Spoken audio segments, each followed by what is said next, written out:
Baik, saya ingin bersama dengan wartawan Astro Awani Fauzi Zain yang kini berada di Indonesia membuat liputan pemilu 2024, berkongsikan perkembangan di saat-saat akhir di ambang Indonesia memilih. Fauzi, silakan. Baik, terima kasih Lokman di studio Astro Awani di Bukit Jalil. Hari ini merupakan hari terakhir bagi tempoh masa tenang pemilihan umum pemilu Indonesia 2024. Kalau diikutkan sebenarnya seperti apa yang dimaklumkan oleh KPU iaitu Komisi Pemilihan Umum, secara tradisinya 3 hari diperuntukkan untuk tempoh masa tenang. Lagi beberapa jam lagi akan berakhirnya masa tenang kerana tumpuannya adalah pada tanggal 14 Februari iaitu esok hari pengundian, kerana dikabarkan TPS ataupun tempat pemungutan suara akan dibuka pada jam 7 pagi waktu tempatan, tetapi akan ditutup pada jam 1 tengah hari waktu tempatan. Ia cukup berbeza dengan Malaysia yang kalau di tempat pemilihan atau tempat pembuangan undi kita akan tutup pada pukul 5 petang. Okey, itu berkaitan dengan TPS ataupun tempat pemungutan suara.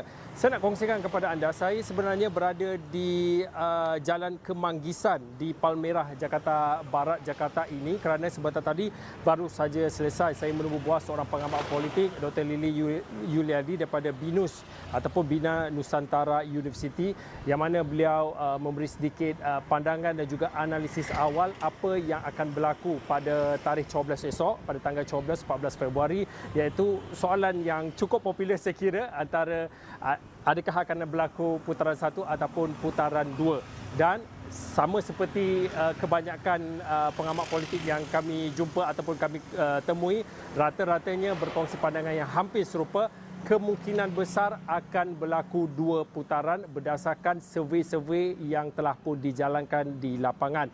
Kebanyakan survey-survey yang sama ada daripada awal hinggalah pada akhir-akhir ini yang menyatakan ataupun yang mengeluarkan hasil survey lapangan mereka, kebanyakan menunjukkan tidak ada satu pun calon yang melepasi 50% elektabilitas itu.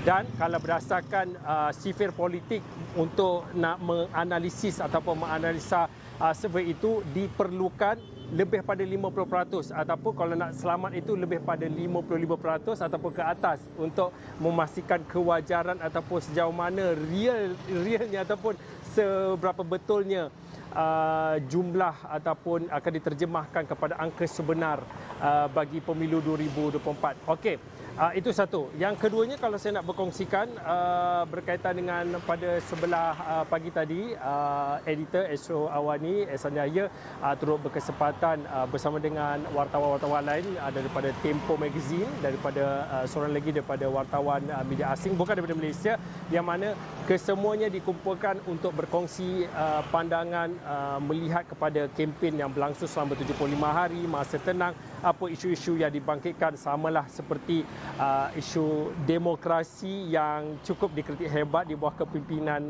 Bapak Jokowi, Bapak Presiden kebelakangan ini.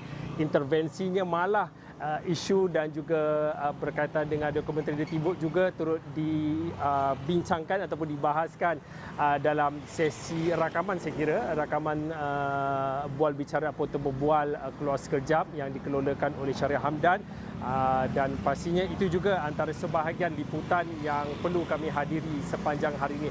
Apapun untuk hari esok, saya dan juga Ehsan Yahya akan membawakan perkembangan sejak ataupun akan bermula daripada awal lagi pada 7 pagi, dan kami akan memberi fokus bukan sahaja di mana tempat lokasinya calon-calon presiden akan membuang undi atau coblos, tetapi kita nak melihat kepada suasana dan juga bagaimana penyelenggaraan pilihan raya yang berlangsung di Indonesia secara khususnya. Banyak lagi yang akan saya kongsikan, dan pastinya di Awani 7.45 ini kita akan selitkan tumpuan hari terakhir tempoh masa tenang dan juga sedikit apa yang dikongsikan oleh pengamat politik Dr. Lily Yuliadi. Saya kira itu saja untuk waktu ini. Kita kembali bersama Lokman.